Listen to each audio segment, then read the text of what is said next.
Welcome. This is Local Edition. I'm Brad Pomerance in Riverside today, joined by Mark Takano. He is a member of the U.S. Congress representing Riverside, Moreno Valley, and we thank you for joining us, sir. I want to speak with you about the Affordable Care Act, known as Obamacare. What we do know is that over 20 million people gained insurance through the Affordable Care Act.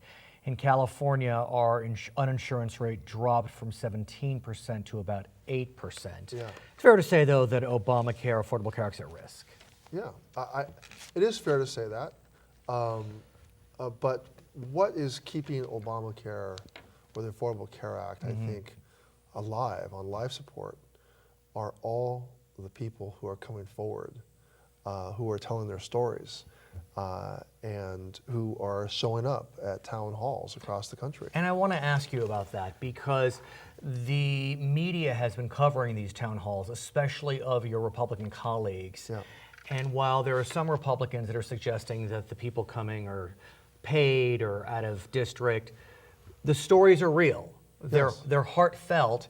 And it seems that some of your Republican colleagues are a little rattled over this. Is that a fair assessment, sir? I think they're rattled. I think some more than they let on in public. Right. And it's because there are some real consequences to rolling back the Affordable Care Act, especially in states that are governed by Republican governors. Right. I think there's 16 or 17 states that are run by Republican governors that have accepted expanded Medicaid. And I think that's one of the most interesting elements here because, like you said, I think it's about 31 states total that have accepted the Medicaid expansion. Yes. A number of them Republican governors who accepted, and they see the hit on their budget if Medicaid. It's a huge hit if they repeal and don't replace the Affordable Care Act. The Republicans will possibly try to do something like block grant Medicaid, which over time is going to seriously erode those states' ability to serve those Medicaid populations that have been expanded. So we've expanded, one of the things the Affordable Care Act did is it expanded the number of people who qualify for Medicaid. Can I just tell you what it means for my district, the 41st District, which includes Riverside, Moreno Valley, Paris, Jurupa Valley, large part of the Meade Valley. 70,000 people in my district benefit from the Medicaid expansion alone. That's not even talking about the folks who qualified for Medicaid before. 60% of those people 60% of that 70,000 are working people. So it's not like a lot of Republicans like to portray the expanded Medicaid as a bunch of deadbeats getting health care, but the truth is these are working low-income folks that need access to health care.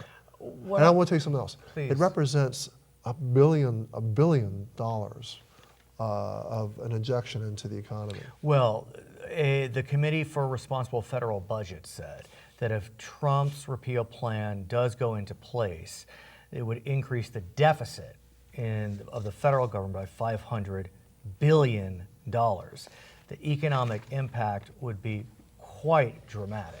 Well, so for the country, you know, the Affordable Care Act wasn't nearly as robust as some people would like, but part of the reason why is that the president and Congress at the time were really trying to make sure that they had all the pay-fors in place. And to repeal this law actually would increase the deficit. That's the strange thing. And it also, frankly, what are we going to tell those 70,000 people here in my district? And we're talking all throughout California, a state that's hugely benefited from having you know, more people getting access to health care. But what I wonder, though, is have we already seen a repeal? Because in the first few weeks of the Trump administration, we saw executive orders issued, including one that told the federal government not to enforce the Affordable Care Act. Yeah. And so if we don't enforce the Affordable Care Act, that means we're not enforcing the individual mandate. And without the individual mandate, the cars come crashing down. The short answer to that is that these executive actions by themselves cannot undermine the Affordable Care Act. They'll have the tendency to nip away. But Congress must follow through after the Republican Congress Right. initially has adopted these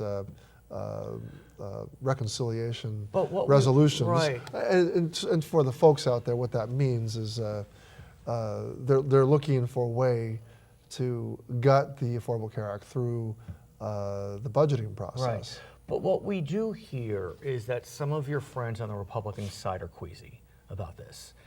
They hear from their constituents. They live in states where there was an expansion by a Republican governor. And so could it be that moderate Republicans and Democrats get together and find a resolution? Because look, I think even you would say that the Affordable Care Act needs some fixing. Yeah, but before we can talk about a fix, I think what needs to be taken care of is this notion of repeal or no repeal. Right. And as soon as I think it's becoming more and more apparent that repealing with a suitable replacement is becoming more and more difficult for Republicans. Right. Brad, Please. Just this last week, Right. there were votes scheduled last Friday. That day of votes was canceled. Relating to the Affordable Care Act. Related to the fact that they don't have things to vote on. Oh. Which does relate to the Affordable Care Act because Right. By they omission. talked. They were Donald Trump was talking. President Trump was talking in terms of on day one, Right. we're going to repeal the Affordable Care Act. Now he's saying, oh, it's going to take maybe a year for the Affordable Care Act to happen. They want to do all sorts of stuff, all sorts of reforms with But the taxes. challenge with waiting a year is that you see some entities in the insurance market are starting to pull out because they don't have surety that the exchanges. The uncertainty, Right, so the uncertainty could cause premiums to skyrocket. Right. And then it plays into the opponent's views. Well, I think it's got to be very clear that the Republicans own any future debacle because they're being irresponsible in terms of repeal talk. Without coming, they've had years now to come up with their own replacement plan.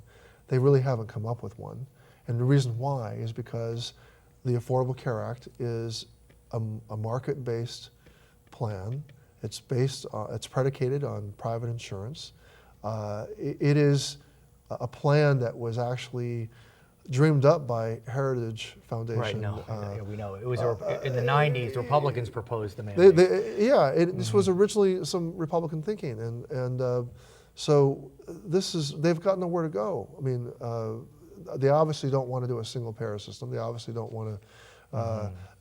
So this is this legislation, which is far from perfect, actually is something that Republicans were proposing. So where do you go from here? Where do Democrats on the Hill go from here? I think we need to keep standing our ground. I think we need to keep communicating to the American public what's at stake. And there's a large number of people who are now making it clear to Republicans that they don't want to return to the bad old days when an insurance company could deny you coverage because of a pre-existing condition. And Republicans most of them will say, yeah, we don't want to do away with that. But they don't really say how they can pay for an alternative. Right, we'll have you back. Yeah. His name is Mark Takano. He is a member of the U.S. Congress representing significant portions of the Inland Empire where we are today. I'm Brad Pomerance. So glad you're with us on Local Edition.